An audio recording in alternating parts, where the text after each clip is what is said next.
au bon moment. Disons que j'ai eu cette chance. Mais enfin bon, il a fallu un peu de ténacité. Oui, et puis ensuite, on s'est retrouvés jeudi soir. Alors, non, là, tu n'as parlé de mercredi. Ensuite, qu'est-ce qui s'est passé jeudi? Il ne va pas tout raconter. Merci Nick d'avoir été avec nous. Je voudrais quand même présenter l'album qui est absolument... absolument extraordinaire. Vous y avez quand même travaillé un petit peu, David. It's pretty nice. Oui, j'ai écrit les paroles. Il fait semblant d'être un compositeur, mais en fait c'est moi le parolier. Hein. Lui, il sait pas écrire pour dessous. Non, mais disons que je me suis inspiré des photos. J'ai regardé les photos et j'ai écrit ce qui me venait à l'esprit en regardant ces photos. Et c'est un bel album, un beau livre. Il est magnifique. Non, il a pris de très très. C'est vraiment un des plus beaux albums consacrés au rock. Une dernière question concernant... Enfin, beaucoup de gens se sont demandé pour le 30e anniversaire de Ziggy. Il y a eu une réédition de l'album et à un moment, on a parlé d'un film, d'une comédie musicale, de projet. Tout ça, c'est terminé, ça n'existera pas. Vous avez toujours cette idée qu'un jour... Non, effectivement, pour l'instant, cela ne m'intéresse plus. Ce qui m'intéresse, c'est ce que je fais en ce moment. C'est ce que j'écris, c'est ce que je compose. J'en ai pas besoin maintenant dans ma vie, franchement. David, qu'on va retrouver avec Damon Albarn, que je salue, de Blur, qui est arrivé parmi nous.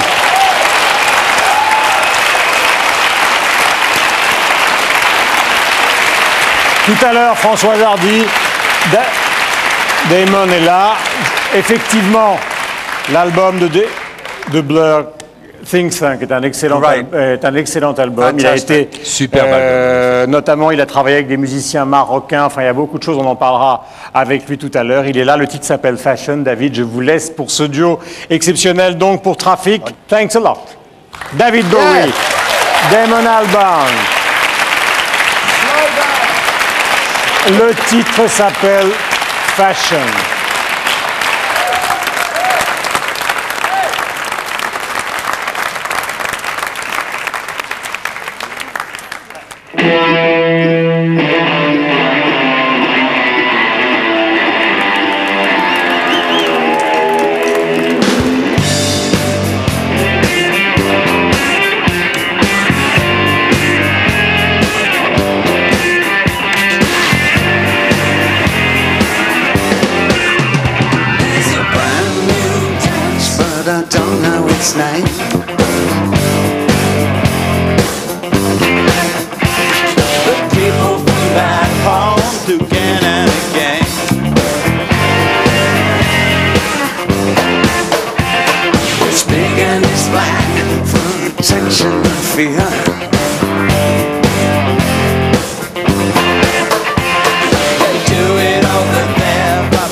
David et Damon. Venez avec moi, venez là, venez là. Damon, venez. Voilà. Bonjour. Enchanté. Voilà, vous pouvez vous asseoir là. D'abord, est-ce que vous vous connaissez bien tous les deux? Non, on s'est croisés une ou deux fois. Mais disons que j'aime à penser qu'il y a, disons, une certaine compréhension mutuelle, on se comprend à travers nos œuvres. Il y a des points même où on se chevauche un peu. Et on vient également de la même région d'Angleterre. Alors, là, ça s'applique à tout ce qu'on va dire ce soir. Tout ce qu'il fait, il le fait mieux que moi, en tout cas. Disons que il y a dans nos voix quelque chose qui se reconnaît. On reconnaît la même âme britannique, la même âme anglaise. D'accord, on aime tous les deux Angelina Newley. Non, il faut pas dire ça. Mais disons qu'il y a quelque chose d'anglais. Les Anglais ont de l'âme dans leur voix, mais c'est assez difficile de dire ce que c'est que cette âme. Encore une fois, c'est quelque chose... J'espère que j'ai pu trouver une inspiration dans l'œuvre de David ici présent. Disons qu'il y a une nouvelle audace, quelque chose de nouveau qu'on essaie de faire à chaque album. Là, j'ai un peu trop de cire dans les oreilles. Là. Il va falloir que je... C'est parce que vous entendez le son de sa douce voix qui vous envahit l'oreille. Delmon. On va choquer tout le monde ce soir.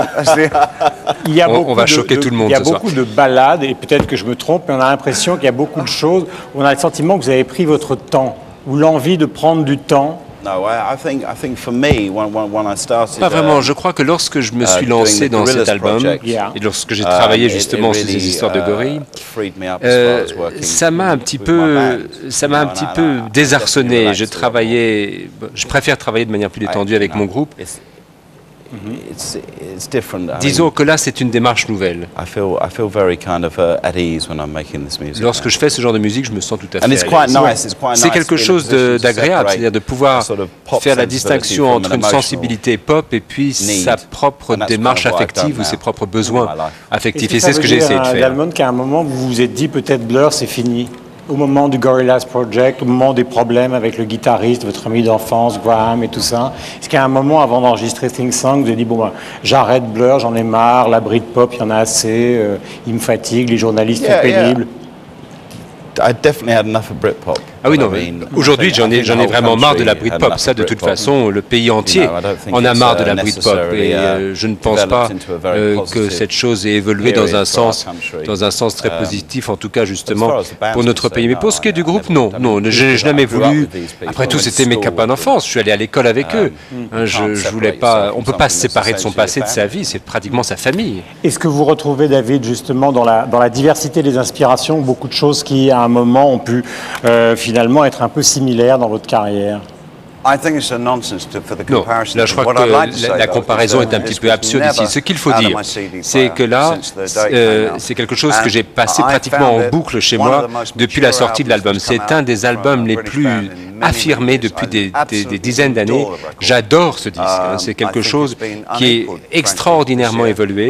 Il n'y a rien qui lui arrive à la cheville. En tout cas, en Grande-Bretagne, il n'y a rien d'équivalent. Et y compris le dernier album des Radiohead. Là, je crois que c'est encore mieux que Il y a une chose qui, enfin, peut-être je me trompe parce qu'il y a des comparaisons qu'on ne peut pas faire, mais il y a une spiritualité, une espèce de tranquillité qu'on retrouve dans cet album, et j'ai l'impression qu'on la retrouve aussi dans les paroles de Reality. Il y a beaucoup de chansons de Reality qui sont des réflexions sur la spiritualité. Il y a peut-être du vrai là-dedans. Et pour une raison curieuse, c'est vrai que nous avons un peu évolué. C'est exactement ce que j'allais dire. Je crois que tout d'un coup, le fait de regarder le monde avec une nouvelle paire d'yeux, c'est-à-dire que lorsqu'on a une compagne ou un compagnon, peut-être qu'on fait un petit peu plus attention à ce qu'on écrit. En tout cas, en ce qui me concerne, je veux que ma fille puisse se dire que son père était assez positif par rapport au monde. Parce que Simon m'a dit, mais pourquoi m'as-tu fait naître si tu penses que le monde est aussi épouvantable? Donc on ne sait pas le genre de choses que l'on veut dire. Et lorsque l'on a des enfants, on réfléchit deux fois avant d'écrire. Mais enfin, on dit ouais. Comment elle s'appelle la petite? Ah oui, Lexi. Lexi. Alexandria. Alexandria Zora. Think Song, donc l'album de Blur. Merci Dalmon, vous allez rester avec nous. Et on va accueillir quelqu'un que vous connaissez bien, et l'un et l'autre. Dans un instant, c'est Françoise Hardy. Vous allez voir quelques images de David. Il y en a qui va mieux que d'autres, apparemment. D'ailleurs par quelqu'un qui a joué un rôle important dans la musique. C'est Malcolm McLaren. J'aurais pas dû dire ça.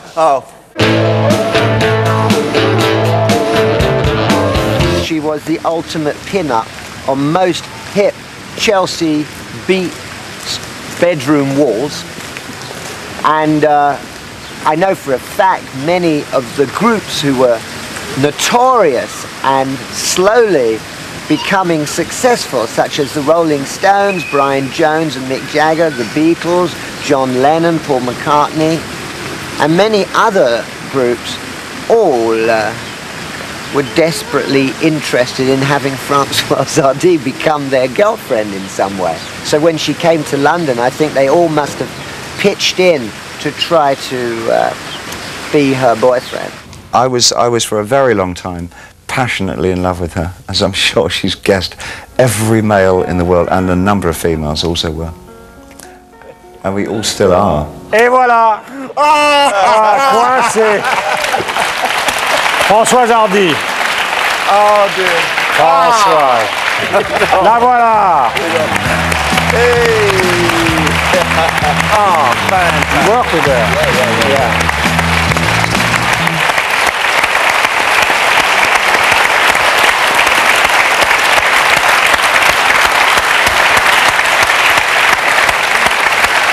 Je vous embrasse, Damon.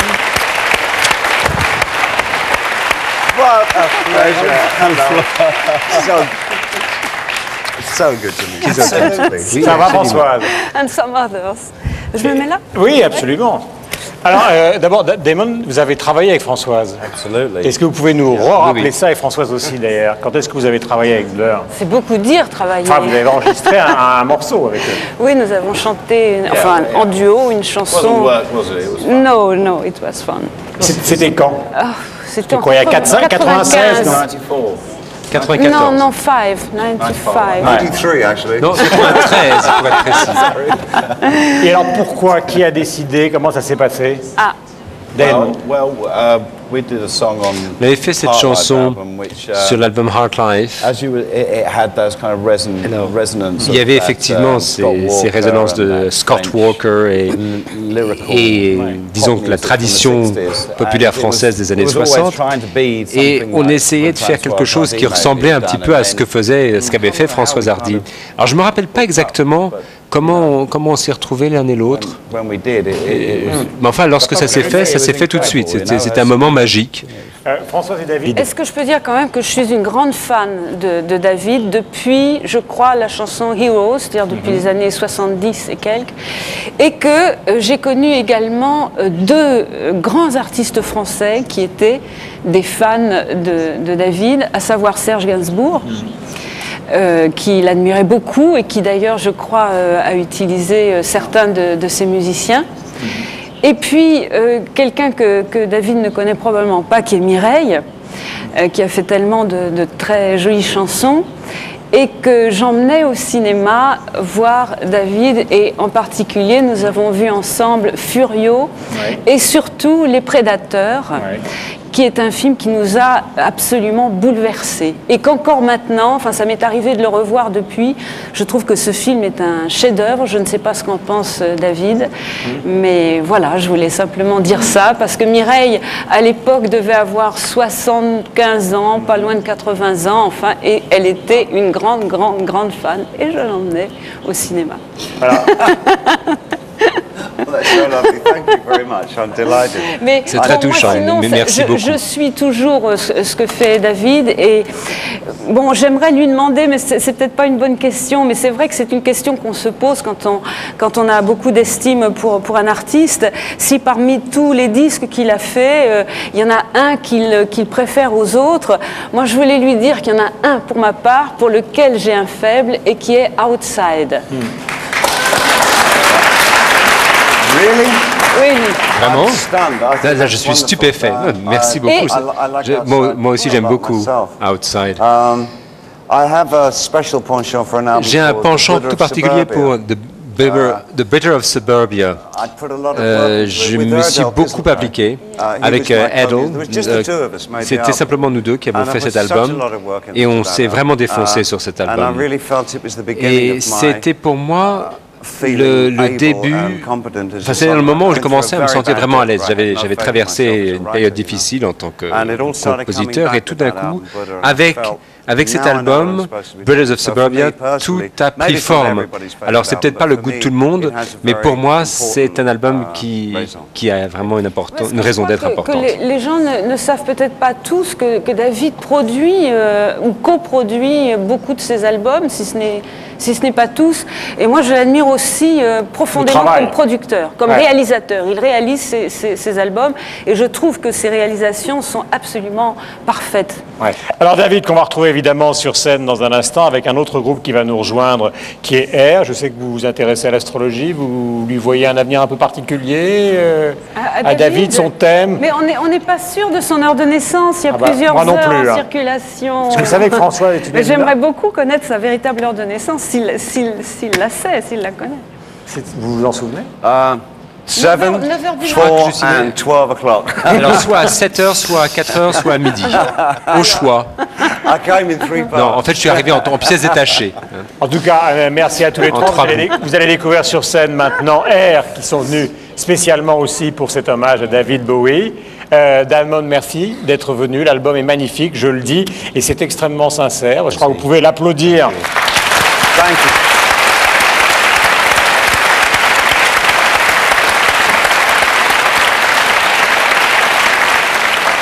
Vous allez découvrir un petit extrait des Dandy Warhols avec, je crois, le clip et un petit message. Regardez.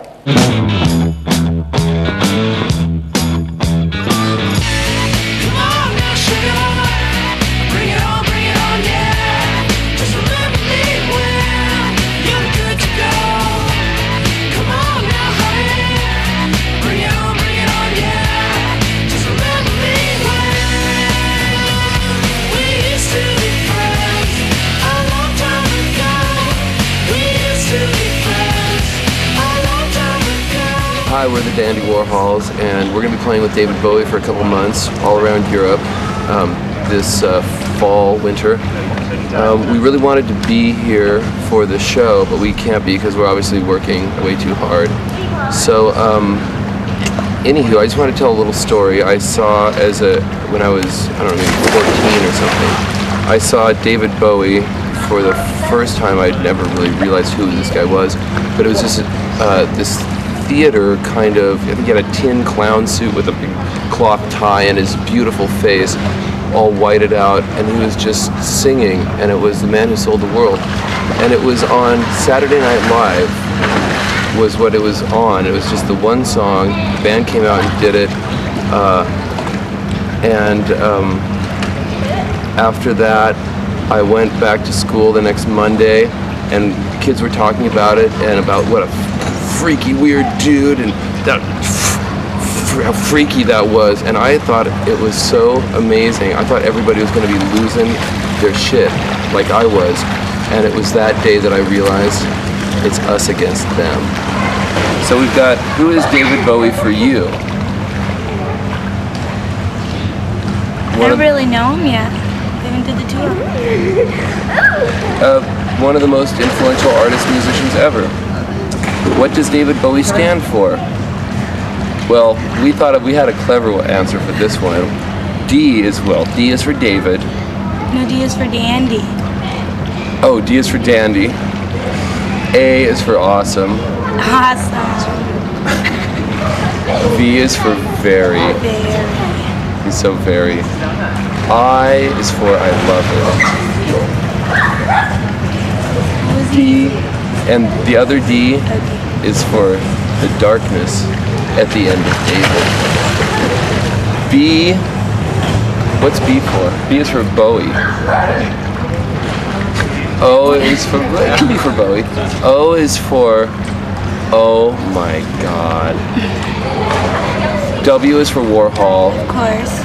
I already did that, I love it. Intelligent. And E is for the end of David Bowie. Voilà le petit message. Brilliant. 2 mois. Donc, nous allons retrouver nos petits camarades d'Air, donc qui sont ici dans le studio et qui vont jouer pour vous. Vous savez qu'ils ont réalisé 2 albums ces dernières années absolument extraordinaires. Ils sont là, je les aperçois dans un petit coin de la scène. Et ils vont chanter le titre d'un album qui va paraître en janvier. Et le titre s'appelle Another Day. Je serais ravi de les recevoir avec mes petits camarades dans un instant. Vous pouvez leur faire un triomphe. Air, car on les voit rarement à la télévision.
Nicolas et Jean-Benoît vont nous rejoindre.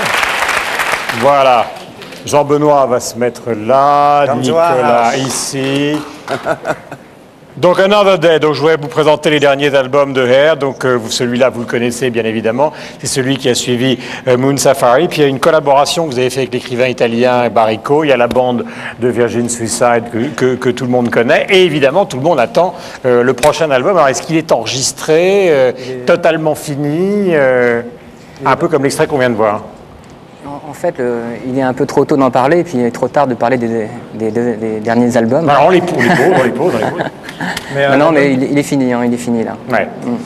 Et alors, quelle va être l'ambiance? En fait, on s'est recentré, on a tout fait nous-mêmes par rapport à l'album d'avant qui était un peu pharaonique. Et je dirais que c'était une sorte de gros péplum. Tous nos amis musiciens ont joué dessus.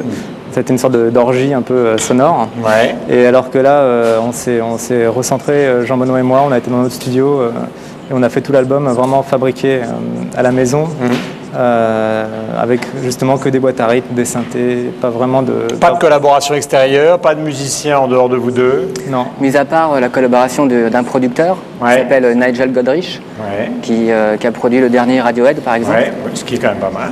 Voilà, et qui travaille avec vous. On avait besoin d'un obstétricien musical. C'est-à-dire?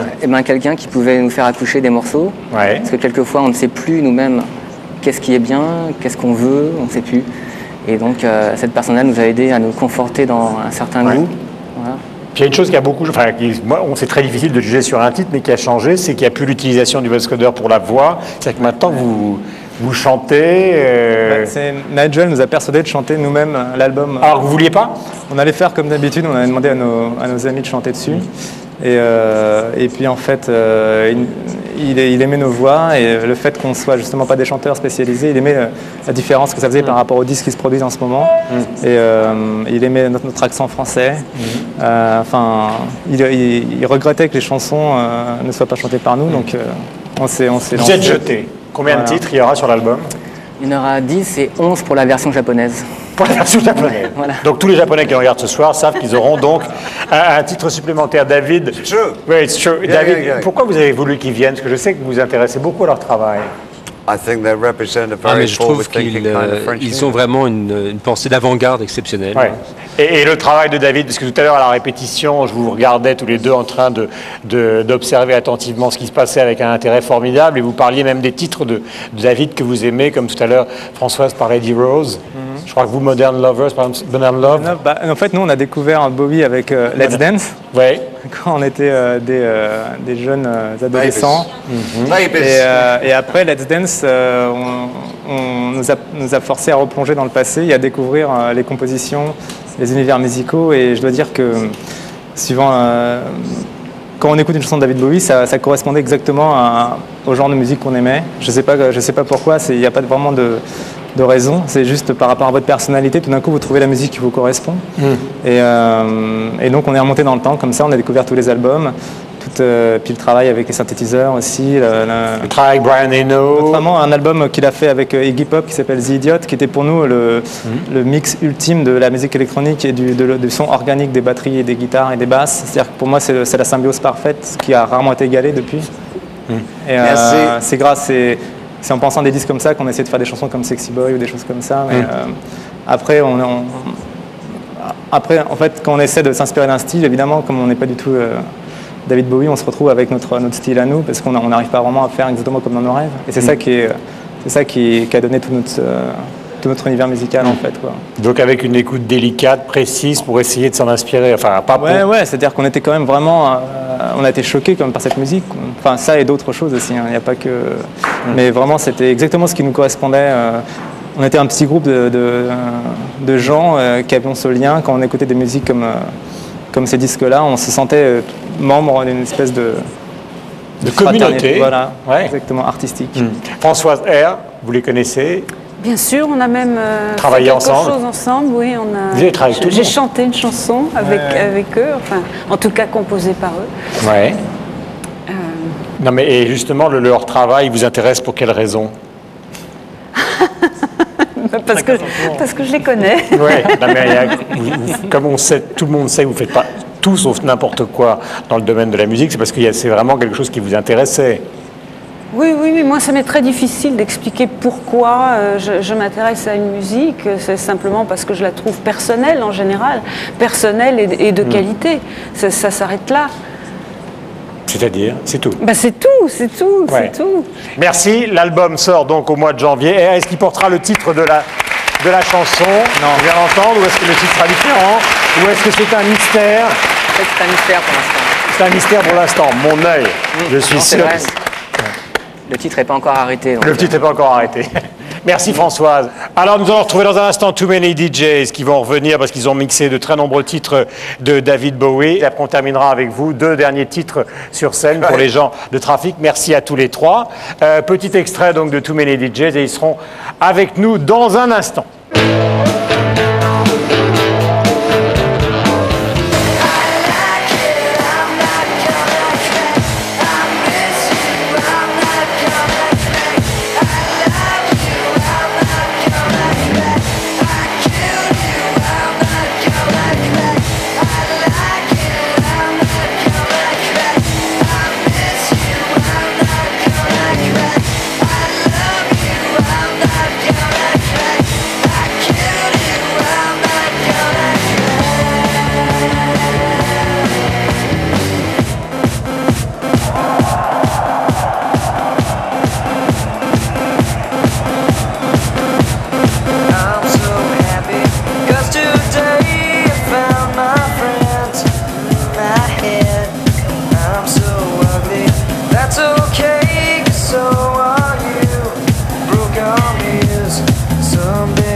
Les voilà, ils arrivent.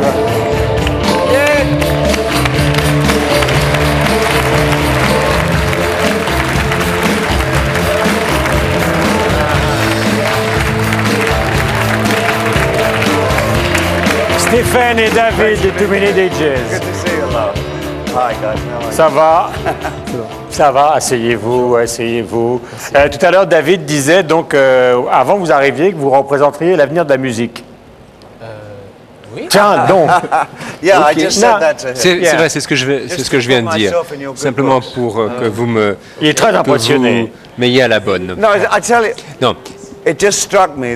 J'ai eu l'impression que là, en tout cas pour ce qui est de l'Internet, c'est là que va la musique. On voit les gamins qui reprennent les chansons, qui les téléchargent et ensuite ils créent leur propre programme musical avec un logiciel, ils font un remix, ils font quelque chose que moi j'ai fait, mélangé à quelque chose de quelqu'un d'autre. Ils envoient ça à un copain, le copain télécharge ça, démonte le truc, en fait un autre remix et ainsi de suite. Et donc, vous avez une première chanson d'origine qui fait partie d'une espèce de virus qui va créer toute une génération d'autres chansons. C'est un nouveau concept de la musique et de son utilisation. C'est quelque chose d'assez intéressant. Ce travail, en tout cas, c'est ce que l'on voit maintenant. C'est-à-dire que c'est comme lorsque la photographie a évolué à une situation où tout le monde dans la famille peut prendre une photo, n'a pas besoin d'être photographe. Et bien, c'est pareil pour la musique, qui devient à la portée de tous. La musique passe entre les mains du prolétariat, pour ainsi dire. Non, pas du tout, pas du tout. Alors, vous avez commencé quand? Alors, ce qu'il veut dire, je vais vous dire. Non, c'est bootleg, c'est ce mélange, la séparation entre les voix, les orchestrations, les arrangements, et puis de prendre des tubes et de les remixer ensemble. Ça a commencé quand? Et c'est venu comment l'idée? C'est pas. It's not us who started this off. Ce n'est pas nous qui avons lancé cette mode. C'est Grandmaster Flash faisaient ça avant nous. Il y en a beaucoup qui nous ont précédés, mais en raison de la technologie, le fait que nous ayons accès à toutes ces choses, c'est assez facile chez soi de mélanger plusieurs sources. C'est très facile même. Alors il y en a beaucoup qui n'aiment pas trop ce que nous faisons, mais bon, dur, mais parce que la technologie est là et parce que nous voulions le faire, quelque chose qui nous paraissait sympa, c'est-à-dire mélanger les Salt and Peppers et les Sturges, ce que je trouvais assez sympa. Vous aviez deux chansons qui étaient imbibées du même esprit, et lorsqu'on les mélange, si le résultat était bon, c'était cool. Ouais, mais il y a aussi l'idée, enfin je ne sais pas, en écoutant l'album et tout ce que vous avez fait, notamment ce qu'on vient d'entendre à Verchères, il y a aussi une idée ironique, enfin même une position ironique à l'égard des DJ. Regardez. Yes and no. We actually love every song oui et non, c'est-à-dire que nous aimons toutes les chansons que nous jouons. Ce n'est pas comme si on se moquait de tout ce que nous passions. Non, nous aimons tous les titres que nous réarrangeons et nous aimons différents styles musicaux. En tant que DJ, ce que l'on essaie de faire, c'est en fait de reprendre des choses que nous respectons. Alors évidemment, il y a la techno, il y a le deep house, le rock, le hip-hop, tout ça qui peut se mêler, mais on n'a pas besoin de la même chose tous les jours. Et donc effectivement, sur le plan musical, nous essayons d'être un petit peu variés. La carrière de David Bowie, c'est la même chose. Il est passé par tellement de styles différents, il n'a jamais fait deux fois la même chose. C'est pas comme AC/DC qui refont le même album à chaque fois. Non, je comprends ce que vous dites. Donc, là encore, nous voulons essayer de varier les plaisirs, en quelque sorte. Le DJ, c'est quelque chose que l'on fait à part, c'est-à-dire qu'on a quand même notre groupe. Disons que c'est un autre genre de musique. Est-ce que vous avez beaucoup travaillé, justement, sur les titres de David? Non. Ben voilà les gars honnêtes. Non, mais et ce de manière très consciente, parce que sa musique a eu toujours une immense importance pour nous. De même que pour Serge Gainsbourg, on n'a jamais essayé de remixer du Gainsbourg. Et le résultat paraît toujours aussi bon. Et puis tout d'un coup, on écoute un disque de David Bowie et puis on se dit non, alors là, voilà, tout est à reprendre et ça nous donne de nouvelles directions. Mais c'est-à-dire qu'il faut que la musique soit bonne. Si quelqu'un nous présente quelque chose qui n'est pas bon et on nous dit on va prendre Françoise Hardy, les Dandy Warhols, les Blur, on va en faire quelque chose. Non, ça ne marchera pas. Il faut prendre deux pièces musicales qui se rejoignent. Alors là, on a un résultat valable. Il y a une chose qui est aussi assez extraordinaire, c'est la manière dont c'est reçu par les gens, enfin, je veux dire, qui se marrent et qui dansent comme des malades, parce que c'est aussi la fonction fondamentale de tout ça, c'est-à-dire de s'amuser. Yes. I mean, when we DJ, c'est vrai. C'est-à-dire que lorsqu'on est DJ pour une soirée, l'idée c'est de faire danser le public, les faire danser comme des malades, comme vous le dites, et se déshabiller si possible. Je ne sais pas comment les choses se là, c'est comme si on était en train de nager dans la mélasse. Ce qui est intéressant, lorsque cette musique passe, même s'il y a plusieurs signaux musicaux qui se rejoignent, en fait, le résultat, la résultante est un troisième signal qui devient son propre contexte. Ce n'est pas simplement deux choses qui sont accouplées, pour ainsi dire. Vous avez une pièce musicale en tant que telle. Hein. Sur le plan artistique, c'est intéressant. Vous pourriez faire l'interview à notre place. Tout est possible, oui, pourquoi pas. David, est-ce que vous pensez qu'à un moment, justement, les DJ peuvent avoir une influence aussi considérable que les musiciens, disons, plus traditionnels? Est-ce qu'il y a un mouvement qui peut s'inverser ou est-ce que ça vous paraît... Je crois que pour les DJs, il y a quelque chose de particulier. Mais à mon avis, la tendance, c'est que ce sera le public qui sera la musique. La plupart des gamins ont pratiquement tout ce qu'il faut pour être un DJ. Ils savent ce qu'il faut faire pour être un DJ. Ils savent comment un producteur fait son travail. Ils connaissent tout le travail du remix, de l'arrangement. En fait, ceux qui aiment la musique disposent de tous les moyens, y compris des moyens technologiques sur leur ordinateur. Ils arrivent à faire tout ça. Ils n'ont plus besoin de nous. Ils ont peut-être besoin de la pièce originale, la pièce musicale original, mais à partir de cela, ils peuvent faire tout ce qu'ils veulent. Et d'une certaine façon, même pour moi, pour moi, ça représente un danger devant ce genre de situation. Mais même, moi, je trouve ça passionnant. Et on ne sait pas exactement ce qui se produira. Sur le plan philosophique, l'idée même que la musique évolue, c'est quelque chose d'intéressant. Merci en tout cas d'être venu. David, merci d'être venu à Traffic. Il est venu pour vous, donc je crois que vous pouvez l'applaudir.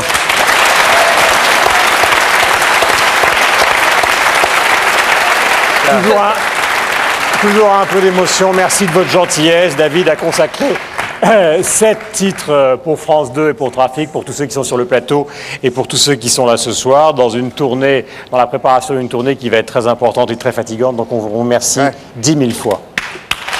Right now. David, qu'on retrouve sur scène pour les 2 derniers titres. Thank you, Kian. Thank you. Thanks a lot. Bye bye, guys. Donc le premier titre, c'est Fall Dog Bang the Moon. L'album de David Bowie, c'est Reality, vous le savez, produit par Tony Visconti. Et merci à tous les deux d'être là.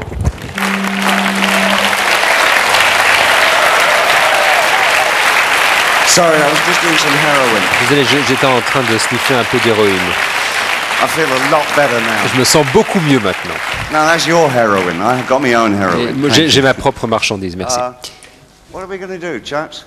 Okay, this is a song. Bon, voilà ce qu'on va faire. I think we both like a lot. Une chanson que nous aimons bien l'un et l'autre. Do you like it? Elle vous plaît aussi? Three of us like it. Je crois que tous les trois. This is called Days. Days.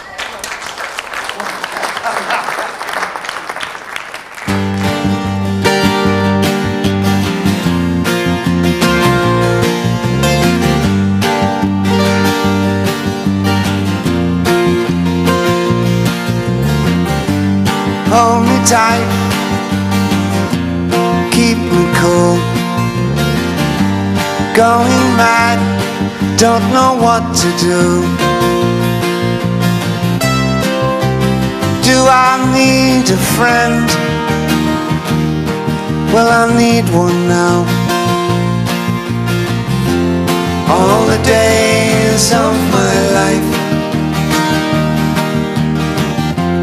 all the days of my life, all the days I owe you.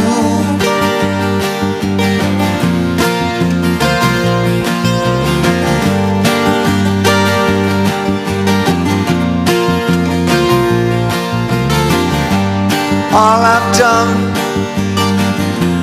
done for me. All you gave for free.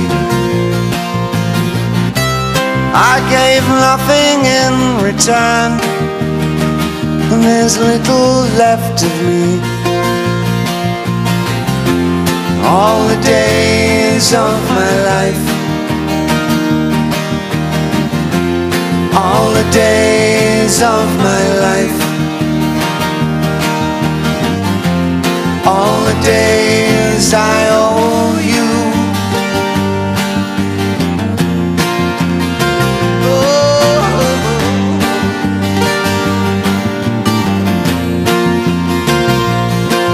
In red-eyed pain, I'm knocking on your door again. This crazy brain entangles, pleading for your gentle voice. These storms keep pounding through my head and heart. I pray you'll soothe my very soul. All the days of my life, all the days of my life, all the days of my life, all the days of my life, all the days I owe you.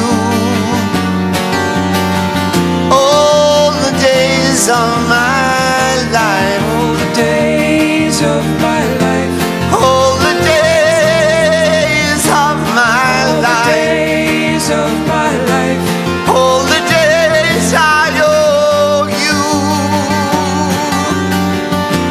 All the days of my life, all the days of my life, all the days of my life, all the days of my life, all the days I owe you.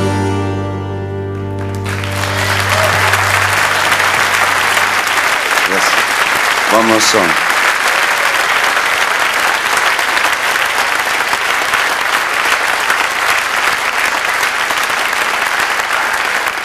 Okay, this song is called Four Dog Bombs the Moon. Ça s'appelle Four Dogs Bombs the Moon.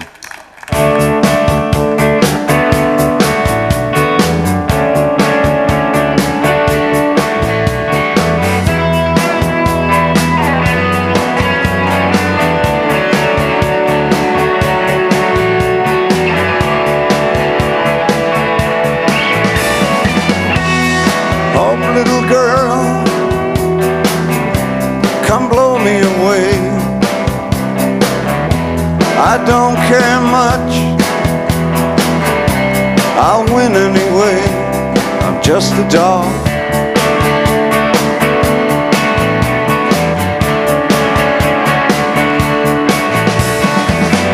I'm goddamn rich,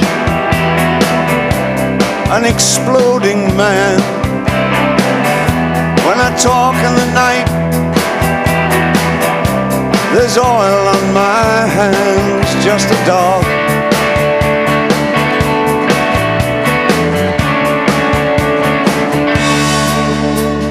Fall dog is cruel and smart. Fall dogs break your heart. Fall dog bombs the moon.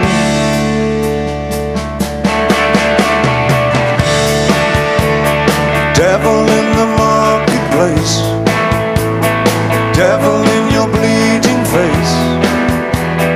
Fall dog bombs the moon. Just a dog.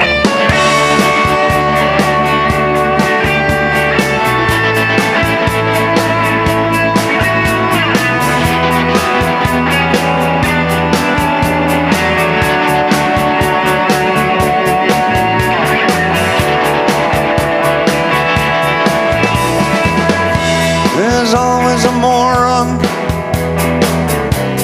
someone to hate, some corporate tie, a wig in the date, just a dog.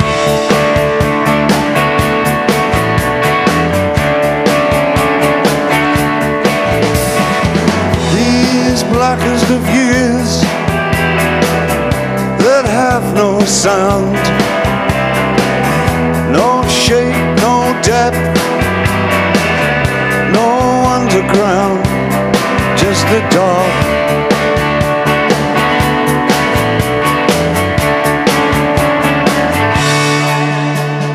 Fall dog is cruel and smart. Smart time breaks a heart. Fall dog bombs the moon.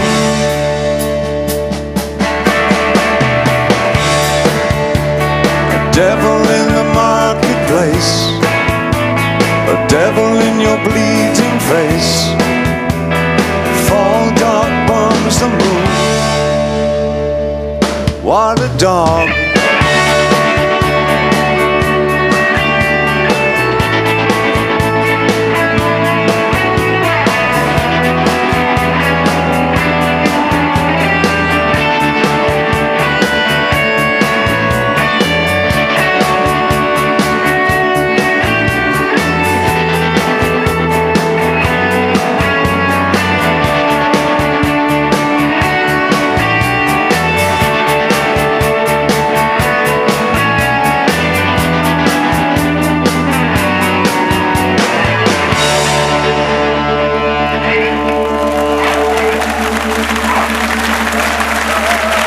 Thank you so much, everyone, for giving us a wonderful evening. Thank you. Merci à tous pour cette magnifique soirée. Thank you, Guillaume. Merci, Guillaume. Thanks, DJ. Please, cut me up. Coupez-moi. Merci beaucoup.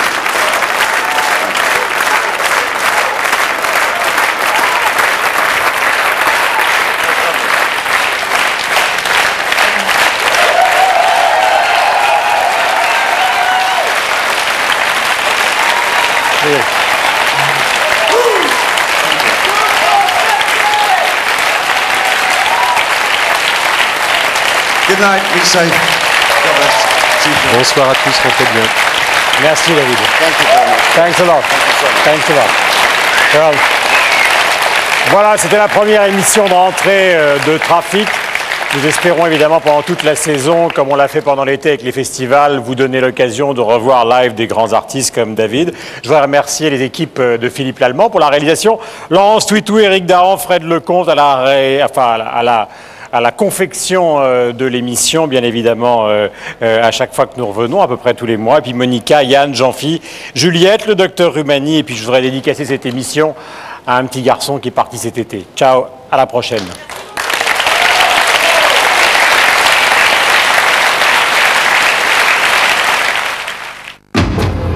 Pas besoin de consulter l'oracle pour le savoir. Juste après le journal de la nuit, Frank Black fait son apparition dans Millennium. C'est moi. La France en héritage, une émission spéciale à l'occasion des Journées du patrimoine. Ce week-end, 14 000 monuments sont ainsi ouverts au public, des sites chargés d'histoire comme Versailles, où se déroulera une grande partie de cette émission. Alors pendant 1h30, nous allons découvrir certains de ces lieux mythiques, mais nous allons surtout rencontrer des gens passionnés et passionnants qui nous feront partager leur amour du patrimoine.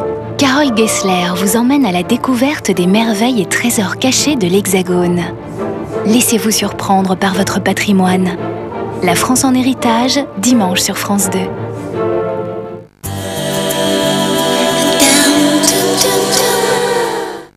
Parfum, collant, mascara. Vous avez pensé à votre après-shampoing? Après-shampoing? Je peux pas, j'ai les cheveux gras. Pour les cheveux qui regraissent vite, premier soin light rafraîchissant Sunsilk.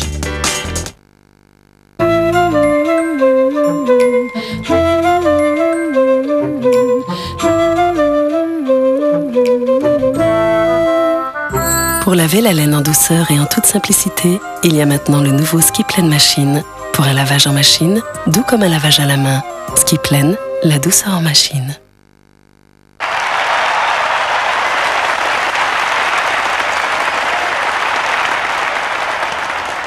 Messieurs, au service, Monsieur Garcia.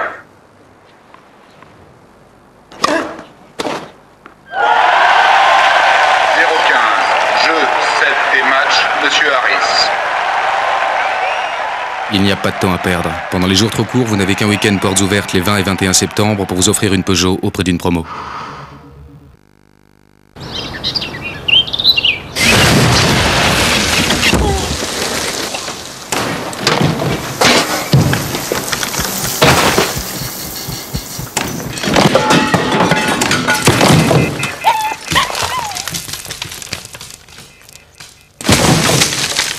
Apple présente Power Mac G5, l'ordinateur de bureau le plus rapide et le plus puissant au monde.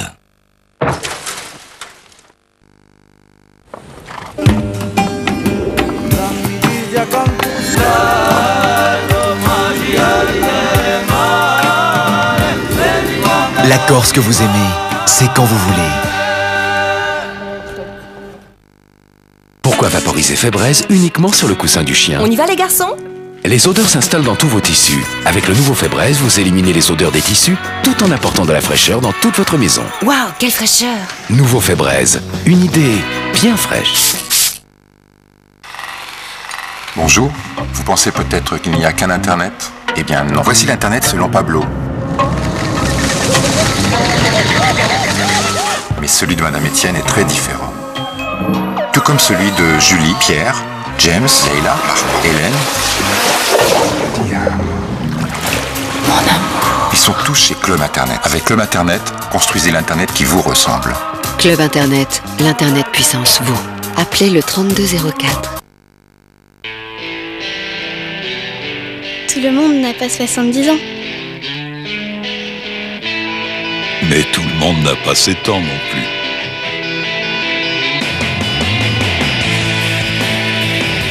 Tout le monde ne passe pas sa vie à voyager. Mais personne ne reste jamais toute une vie sans voyager. Tout le monde ne prévoit pas de partir longtemps à l'avance.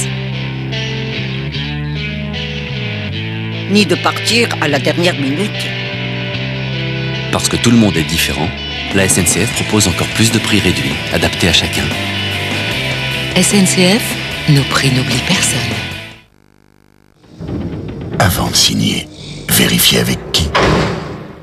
Par Minitel 3617 Vérif, pour une meilleure information sur les entreprises.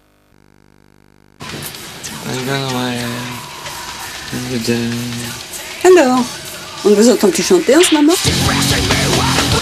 Parce que j'ai un as. Aïe, ça doit faire très très mal.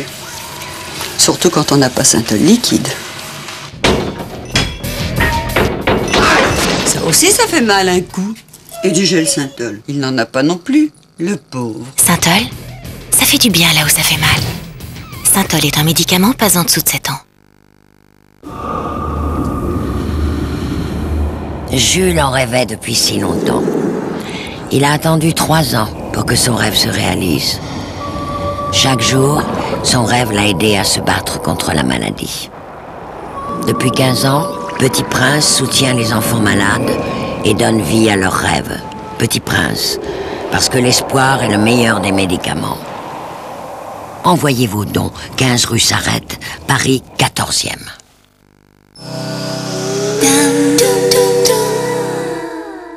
Demain soir, dans votre soirée de polar. Vous m'avez gâté. Comme dit la chanson, seuls les draps s'en souviennent. Un violon rare disparaît. Le Stradivarius, on peut pas le refourguer comme une autoradio. Un meurtre, 2 présumés coupables. Mais la crime sait bien que les apparences sont trompeuses. Crime passionnel ou crime crapuleux, il faudrait savoir. Incroyable cette histoire de vengeance, vous trouvez pas? C'est comme si elle était revenue d'entre les morts. Tout ça est en train de devenir extrêmement romanesque, voire mystérieux. Les fantômes n'existent pas. Pour Héloïse Rome, la raison n'exclut pas l'intuition. Les inédits de la crime et d'Héloïse Rome, suivis d'avocats et associés, demain soir sur France 2.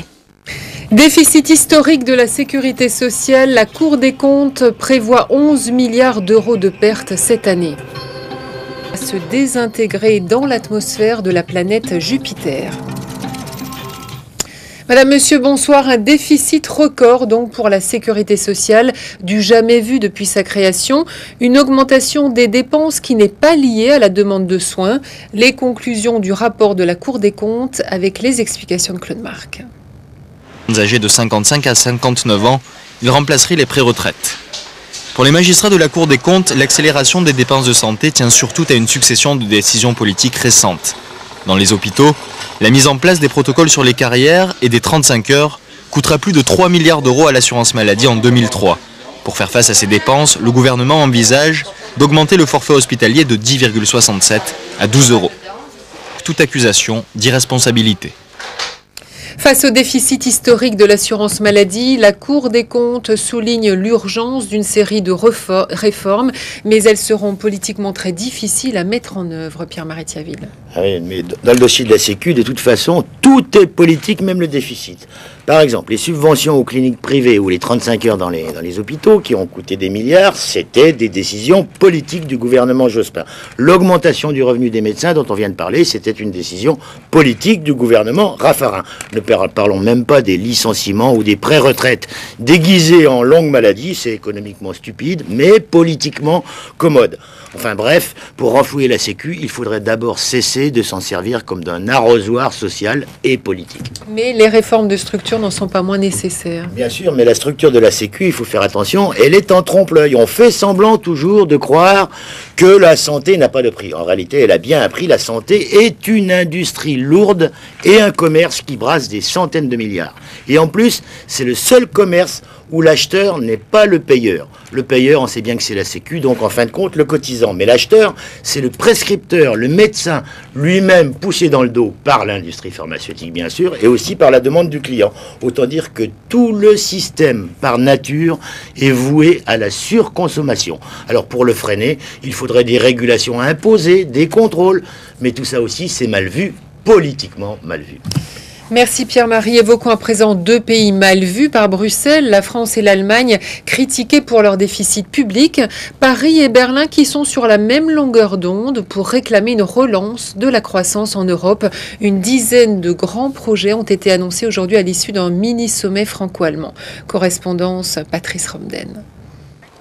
C'est une classe franco-allemande, un tantinet indiscipliné qui pose à l'heure de ce Conseil des ministres communs. Bruxelles ne cesse en effet de la rappeler à l'ordre pour cause de déficit budgétaire supérieur à 3%. Et voilà que Paris et Berlin poussent la connivence jusqu'à proposer de concert de nouvelles dépenses. Pas moins de 10 projets destinés à doper une croissance européenne atone. Cela va de la numérisation des réseaux de radio et de télévision au développement de l'énergie éolienne en passant par le raccordement du TGV Est avec le réseau grande vitesse allemand. Le point essentiel, c'est évidemment la conviction que nous partageons. Qui va financer ces investissements? C'est évident, le chiffrage n'a pas de sens. Il y a du capital privé, il y a du capital public, il y a l'intervention de la Banque européenne. Ça n'a pas de sens. Ces projets, s'ils voient le jour, risquent de creuser un peu plus le déficit public de part et d'autre du Rhin. Mais à l'orthodoxie budgétaire, le couple franco-allemand préfère la croissance, un choix assumé dont Paris et Berlin espèrent qu'il sera soutenu par l'Union européenne. En clair, Paris et Berlin disent aux autres pays européens « Suivez-nous, participez avec nous à la merveilleuse aventure de relance de la conjoncture ». Il n'est pas sûr que certains pays, tels l'Autriche ou l'Espagne, à cheval sur la rigueur budgétaire, apprécient la proposition. La campagne pour les élections régionales en France, Jean-Marie Le Pen se lance officiellement dans la course. Le président du Front National veut conquérir la région PACA. Il a annoncé ses intentions à la presse lors d'une mini-croisière au large de Nice. Reportage de Jeff Vitry concernant la gestion d'une association qu'il a créée pour sa municipalité. 4 personnes ont déjà été mises en examen dans ce dossier. L'avocat de Christian Pierret dénonce les conditions d'arrestation de son client. Le groupe Havas annonce un nouveau plan de restructuration. 850 postes supplémentaires vont être supprimés d'ici à 2005 pour un total de 1600 licenciements. La France ne sera pas épargnée, mais les États-Unis, la Grande-Bretagne et la Scandinavie seront les pays les plus touchés. À terme, le groupe entend améliorer sa productivité et restaurer sa rentabilité. Les suites à présent de l'affaire Flactif au Grand Bornand, l'homme suspecté d'avoir tué les 5 membres de cette famille a été mis en examen aujourd'hui pour assassinat. 3 autres personnes ont été mises en examen pour complicité ou non-dénonciation de l'islamiste français Pierre Robert. Il était poursuivi au Maroc dans le cadre de l'enquête sur les attentats de Casablanca le 16 mai dernier. 33 personnes avaient péri ainsi que 12 kamikazes. L'actualité internationale encore avec ces autres faits marquants de la journée. Synthèse commentée ce soir par Sandrine Rigaud. Nouvelle attaque anti-américaine en Irak jeudi soir. C'est pendant l'inspection d'une cache d'armes que 3 soldats ont été tués et 2 autres blessés à 8 km au sud de Tikrit.